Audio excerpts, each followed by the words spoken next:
ये कहानी अपनी जिंदगी की समस्याओं से त्रस्त एक ऐसे व्यक्ति की है जो दिन भर भगवान से शिकायत करता है। एक दिन उसकी मुलाकात भगवान से हो जाती है। फिर क्या होता है, ये जानने के लिए सुनिए पूरी कहानी। एक आदमी मंदिर में सेवक था। उसका काम मंदिर की साफ सफाई करना था। भक्तों और श्रद्धालुओं द्वारा दिए गए दान में से थोड़ा बहुत उसे मंदिर के पुजारी द्वारा दे दिया जाता। इसी से उसकी गुजर बसर चल रही थी। वह अपनी जिंदगी से बहुत परेशान और दुखी था। मंदिर में काम करते करते वह दिन भर अपनी जिंदगी को लेकर शिकायतें करता रहता। एक दिन शिकायत करते हुए वह भगवान से बोला, भगवान जी, आपकी जिंदगी कितनी आसान है। आपको बस एक जगह आराम से खड़े रहना होता है। मेरी जिंदगी को देखो, कितनी कठिन जिंदगी जी रहा हूँ मैं। दिन भर कड़ी मेहनत करता हूँ, तब कहीं 2 जून की रोटी नसीब हो पाती है।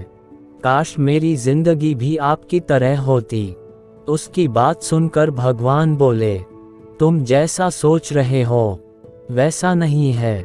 मेरी जगह रहना बिल्कुल आसान नहीं है। मुझे बहुत सारी चीज़ें देखनी पड़ती है, बहुत सी व्यवस्थाएं करनी पड़ती है। ये हर किसी के बस की बात नहीं है।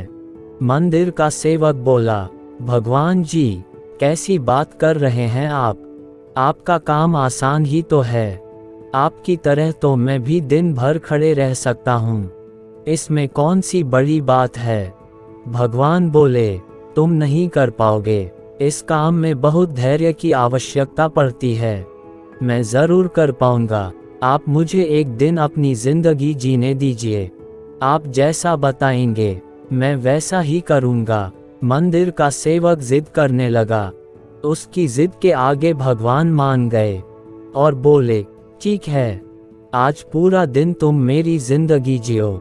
मैं तुम्हारी जिंदगी जीता हूँ, लेकिन मेरी जिंदगी जीने के लिए तुम्हें कुछ शर्तें माननी होगी। सेवक बोला, मैं हर शर्त मानने को तैयार हूँ भगवान जी। ठीक है, तो ध्यान से सुनो। मंदिर में दिन भर बहुत से लोग आएंगे और तुमसे बहुत कुछ कहेंगे। कुछ तुम्हें अच्छा बोलेंगे तो कुछ बुरा। तुम्हें हर किसी की बात चुपचाप एक जगह मूर्ति की तरह खड़े रहकर धैर्य के साथ सुननी है और उन पर कोई प्रतिक्रिया नहीं देनी है। सेवक मान गया। भगवान और उसने अपनी जिंदगी एक दिन के लिए आपस में बदल ली। सेवक भगवान की जगह मूर्ति बनकर खड़ा हो गया। भगवान मंदिर की साफ सफाई का काम निपटा कर वहां से चले गए। कुछ समय बीतने के बाद मंदिर में एक धनी व्यापारी आया। भगवान से प्रार्थना करते हुए वह बोला, भगवान जी, मैं एक नई फैक्ट्री डाल रहा हूँ। मुझे आशीर्वाद दीजिए कि यह फैक्ट्री अच्छी तरह चले और मैं इससे अच्छा मुनाफा कमाऊं।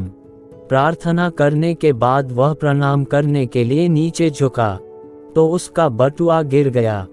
जब वह वहां से जाने लगा तो भगवान की जगह खड़े मंदिर के सेवक का मन हुआ कि उसे बता दें कि उसका बटुआ गिर गया है, लेकिन शर्त अनुसार उसे चुप रहना था। इसलिए वह कुछ नहीं बोला और खामोश खड़ा रहा। इसके तुरंत बाद एक गरीब आदमी वहां आया और वो भगवान से बोला, भगवान जी, बहुत गरीबी में जीवन काट रहा हूँ।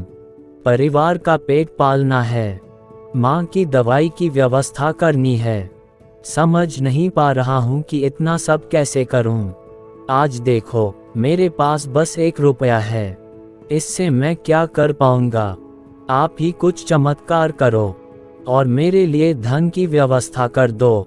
प्रार्थना करने के बाद जैसे ही वह जाने लगा, उसे नीचे गिरा व्यापारी का बटुआ दिखाई दिया। उसने बटुआ उठा लिया और भगवान को धन्यवाद देते हुए बोला, भगवान जी, आप धन्य हैं। आपने मेरी प्रार्थना इतनी जल्दी सुन ली। इन पैसों से मेरा परिवार कुछ दिन भोजन कर सकता है। माँ की दवाई की भी व्यवस्था हो जाएगी। भगवान को धन्यवाद देकर वह वहां से जाने लगा। तब भगवान बने मंदिर के सेवक का मन हुआ कि उसे बता दे कि वह बटुआ तो व्यापारी का है, उसे मैंने नहीं दिया है। वह जो कर रहा है वह चोरी है। लेकिन वह चुप रहने के लिए विवश था, इसलिए मन मार कर चुपचाप खड़ा रहा। मंदिर में आने वाला तीसरा व्यक्ति एक नाविक था। वह 15 दिन के लिए समुद्री यात्रा पर जा रहा था। भगवान से उसने प्रार्थना की कि उसकी यात्रा सुरक्षित रहे और वह सकुशल वापस आ सके। वह प्रार्थना कर ही रहा था कि धनी व्यापारी वहां आ गया। वह अपने साथ पुलिस भी लेकर आया था। जरूर इसने ही मेरा बटुआ चुराया होगा, आप इसे गिरफ्तार कर लीजिए। पुलिस नाविक को पकड़कर ले जाने लगी। भगवान बने आदमी को अपने सामने होता हुआ ये अन्याय सहन नहीं हुआ। शर्त अनुसार उसे चुप रहना था, लेकिन उसे लगा कि बहुत गलत हो चुका है। यदि अब मैं चुप रहा तो एक बेकसूर आदमी को व्यर्थ में ही सजा भुगतनी पड़ेगी। उसने अपनी चुप्पी तोड़ते हुए कहा, आप गलत व्यक्ति को पकड़ कर ले जा रहे हैं। ये बटुआ इस नाविक ने नहीं, बल्कि इसके पहले आए गरीब व्यक्ति ने चुराया है। मैं भगवान हूँ और मैंने सब देखा है। पुलिस भगवान की बात कैसे नहीं मानती। उनकी बात मानकर उन्होंने नाविक को छोड़ दिया और उस गरीब आदमी को पकड़ लिया जिसने बटुआ लिया था। शाम को जब भगवान वापस आए तो मंदिर के सेवक ने पूरे दिन का वृतांत सुनाते हुए उन्हें गर्व के साथ बताया कि आज मैंने एक व्यक्ति के साथ अन्याय होने से रोका है। देखिए, आपकी जिंदगी जीकर आज मैंने कितना अच्छा काम किया है। उसकी बात सुनकर भगवान बोले, ये तुमने क्या किया? मैंने तुमसे कहा था कि चुपचाप मूर्ति बनकर खड़े रहना, लेकिन वैसा न कर तुमने मेरी पूरी योजना पर पानी फेर दिया। उस धनी व्यापारी ने बुरे कर्मों द्वारा इतना धन कमाया है। यदि उसमें से कुछ पैसे गरीब आदमी को मिल जाते तो उसका भला हो जाता और व्यापारी के पाप भी कुछ कम हो जाते। जिस नाविक को तुमने समुद्री यात्रा पर भेज दिया है, अब वह जीवित वापस नहीं आ पाएगा। समुद्र में बहुत बड़ा तूफान आने वाला है। यदि वह कुछ दिन जेल में रहता तो कम से कम बच जाता। सेवक को ये सुनकर एहसास हुआ कि वह तो बस वही देख पा रहा था जो आंखों के सामने हो रहा था। उन सब के पीछे की वास्तविकता को वह देख ही नहीं पा रहा था।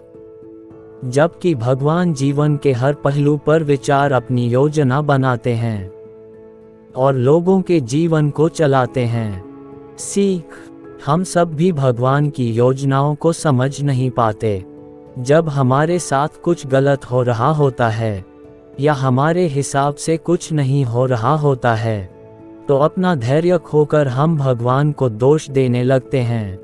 हम ये समझ नहीं पाते कि इन सब के पीछे भगवान की कोई न कोई योजना छुपी हुई होती है। ऐसे समय में हमें भगवान पर विश्वास रखकर धैर्य धारण करने की आवश्यकता है।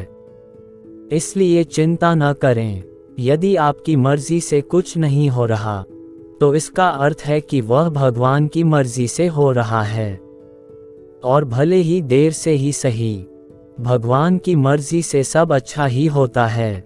दोस्तों, कहानी अच्छी लगी तो वीडियो को लाइक करें और नई नई कहानी सुनने के लिए हमारी चैनल को सब्सक्राइब करें। धन्यवाद।